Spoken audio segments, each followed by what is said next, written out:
Hi there, it's May 12th, 2020. Today is the 58th day of my lockdown diary. I'm Drutter, and I'm here in a small town in south central British Columbia, a few hours drive inland from Vancouver.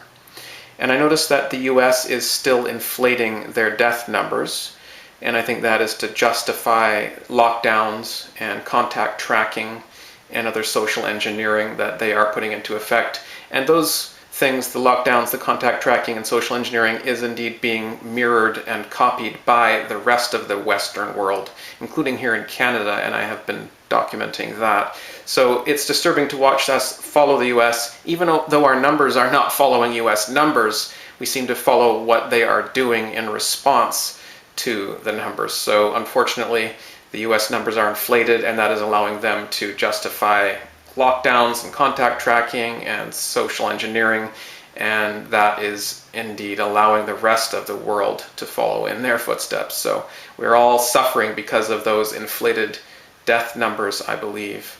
Nonetheless, deaths are way down, even though the US is trying to keep them up as much as they can by inflating their numbers. Worldwide, it's clear. Deaths are down, way down, and the curve has been flattened. It's just unanimous now. It's not even worth arguing anymore. If anyone doesn't see that, the curve has been flattened. And we have to remember that social distancing, including lockdowns, and mask wearing, and all that stuff, washing your hands, not touching your face, all the things that we've been taught to do in the last few months, and we've been all careful to follow along with. But that is all about slowing transmission, right? So that the healthcare system doesn't take all the patients on all at once and collapse. And that's how it was sold to us at the beginning. And I myself remember agreeing to some of the lockdown concept based on not collapsing the healthcare system, based on what I saw happening elsewhere, which showed that it was a real risk, and it was happening elsewhere. That if all patients, the whole of society got this illness all at once, that there would be indeed too many people in the hospitals at once, and too many people on respirators, whether now that is actually the best course of treatment or not. But anyway, too many people that were very sick and that needed intensive care. It couldn't handle it, and that is true.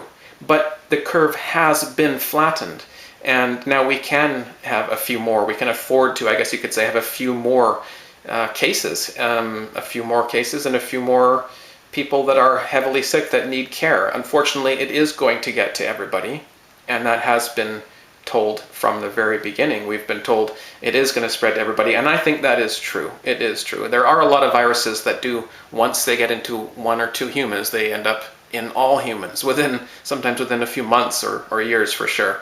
So there are some people in Antarctica at science research stations right now that don't have the infection, supposedly. So that's great for them, but it's not going to work out like that for everybody. It's just not. So the social distancing wasn't about preventing the healthcare system from collapsing. We have to remember that. It is not about preventing any particular individual from getting it. People are starting to wear the mask as though they are, I have to be careful, I don't get the virus, or if I have it, I don't give it to anyone else, and all that kind of stuff. And that's actually not the case, because we have flattened that curve. So some of the social distancing, including the lockdowns, the mask wearing, and all that social engineering and stuff, needs to be reversed. The curve has been flattened, and there's no more justification for it, even with the US pumping up their numbers artificially. On Canada's mainstream media, the CBC, experts are warning deaths could soar if physical distancing is lifted. To me, that seems to be a setup for an "I told you so" and for further lockdown. I hope that's not true, but I just see them possibly, I just already see this setup. It's already been politicized. One group takes one side, the lockdown side, the other group takes the lockdown side, and that's not healthy.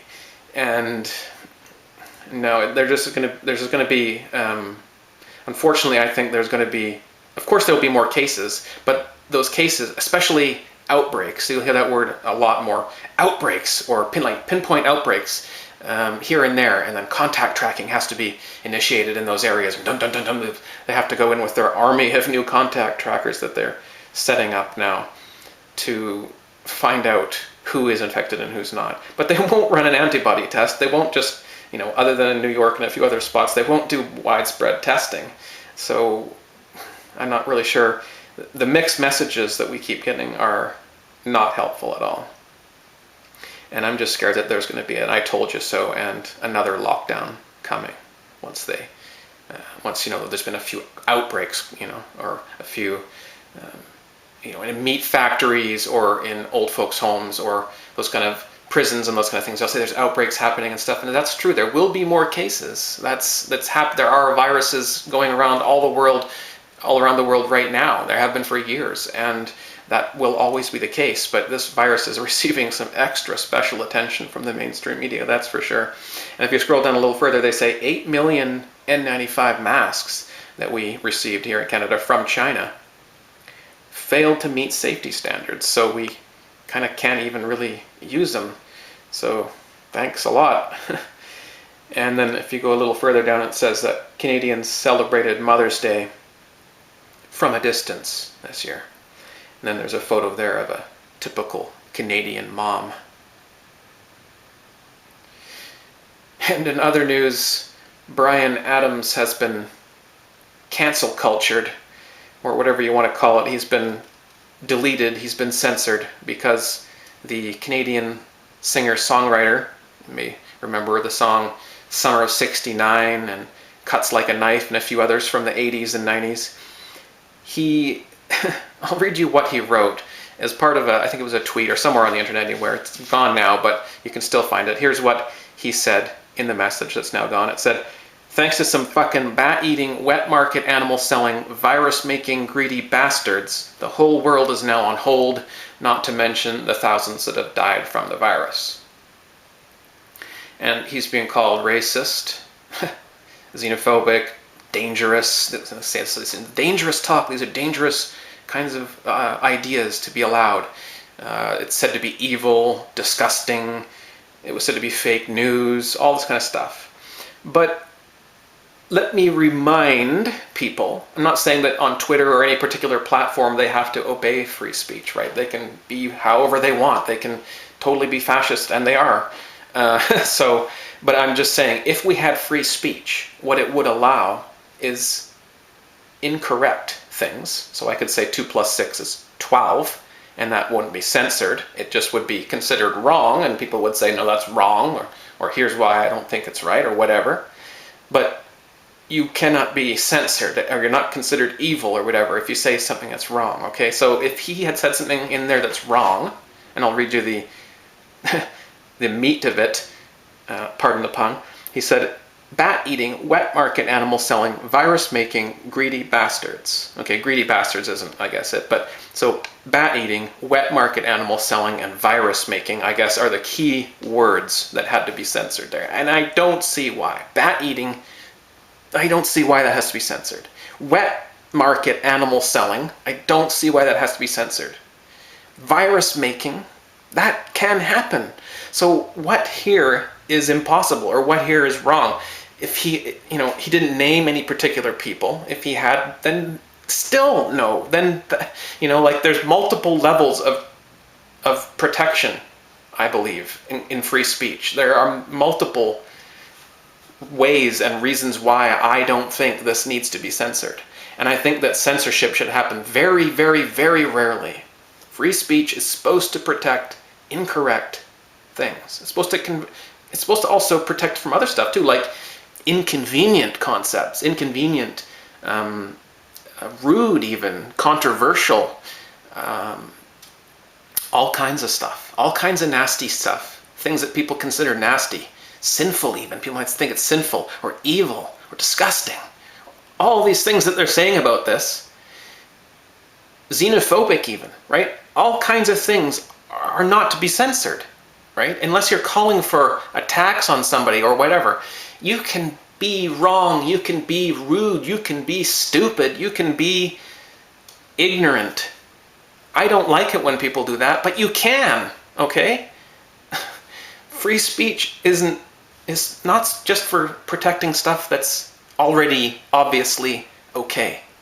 It's not for me to be able to sit here and say, I'm sitting here in front of a dartboard. The dartboard has black, white, green, and red tiles on it. That is correct. Yes, and it's non-controversial. That's not what free speech is here for.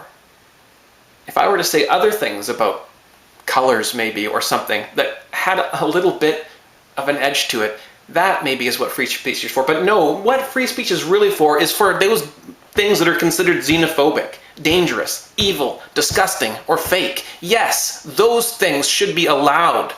And I might not like hearing it, but it should not be deleted. Those ideas should not be censored. No, no, no more censorship. So I have to say thanks to LBRY, where I upload this. I upload it also to YouTube and BitChute, but those are both censored, shadow banning, non-organic platforms nowadays, unfortunately. But LBRY, thank you, is very, very difficult for anyone to ever censor it. And that's why I've been happy to upload there. And I believe that this message, even if someone someday, now or in the future, finds it offensive, will still be here. So I'll put the link down below so that you can join me on LBRY if you're not already there. If you're already there, hey, thank you. And if you're not, see you there soon. Thanks for listening, and stay well.